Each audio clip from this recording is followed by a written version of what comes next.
நண்பர்களே, ஞாபகப்படுத்தி பாருங்க, காங்கிரஸோடைய பீரியட்ல நிலைமை எப்படி இருந்துச்சுன்னு. எங்க பாம் வெடிக்கும், இங்க பயங்கரவாதிங்க குண்டு வெடிப்பாங்க, அப்பாவி மக்களை அநியாயமா கொன்னுகிட்டு இருந்தாங்க. அப்புறம் தில்லி அரசாங்கம் பாகிஸ்தானுக்கு லவ் லெட்டர் அனுப்பும். Love letter. அமைதிக்கான நம்பிக்கையை எதிர்பார்க்கும். அமைதிக்கான நம்பிக்கை. பாகிஸ்தானுக்கு எத்தனை லெட்டர்ஸ் போகுமோ அதை விட அதிகமா பயங்கரவாதிகள் அனுப்பும். அப்புறம் வெடிகுண்டுகள் எல்லாமே எடுத்துக்கிட்டு நாட்டுல ரத்தத்தின் ஹோலி விளையாடும்.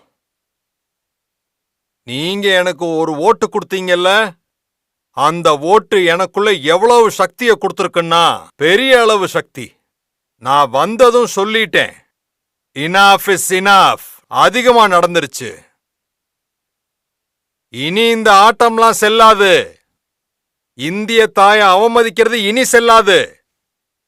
அப்பாவி மக்களை நான் கொல்ல விடமாட்டேன். இன்னைக்கு புது இந்தியா சும்மா இருக்க போறதில்ல. இது புது பாரதம் வீட்டுக்குள்ள நுழைஞ்சு அடிக்கும். சர்ஜிக்கல் ஸ்ட்ரைக், ஏர் ஸ்ட்ரைக், ஏர் ஸ்ட்ரைக் அடி பாகிஸ்தான ஆட்டிடுச்சு. இதுக்கு முன்னாடி எப்படி இருந்துச்சுன்னா, ஒரு மாசம் கூட இப்படி இருந்ததில்ல. இந்த ஜார்க்கண்ட், பீகார் இடங்கள்ல நாட்டுக்கு சேவை செஞ்சுக்கிட்டு இருக்கும்போது நம்மளுடைய வீரர்கள் எல்லையில வீரமரணம் அடையாம இருக்க மாட்டாங்க. காஷ்மீர்ல வீரமரணம் அடையாம இருக்க மாட்டாங்க. அப்புறம் நம்மளுடைய கொடிய போர்த்தி உடல் திரும்ப வராம இருந்ததில்ல. இது மாசம் நடந்துகிட்டு இருந்தது. இன்னைக்கு அது எல்லாம் முடிஞ்சிருச்சு. இது உங்களுடைய ஓட்டுனாலதான் நடந்தது.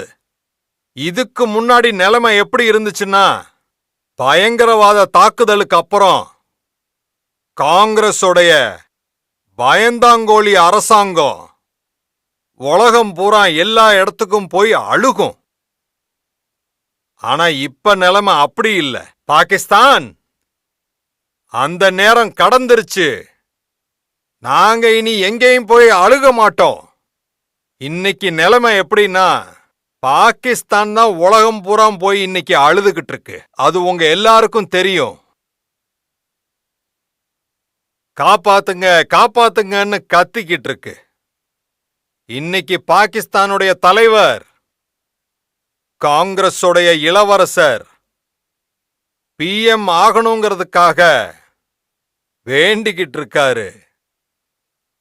ஆனா வலிமையான பாரதம் இன்னைக்கு வலிமையான அரசாங்கத்தை தான் விரும்புது.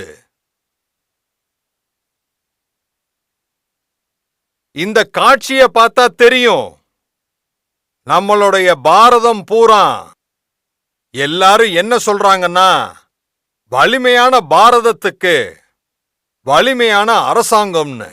வலிமையான அரசாங்கத்துக்கு மோடி அரசாங்கம்.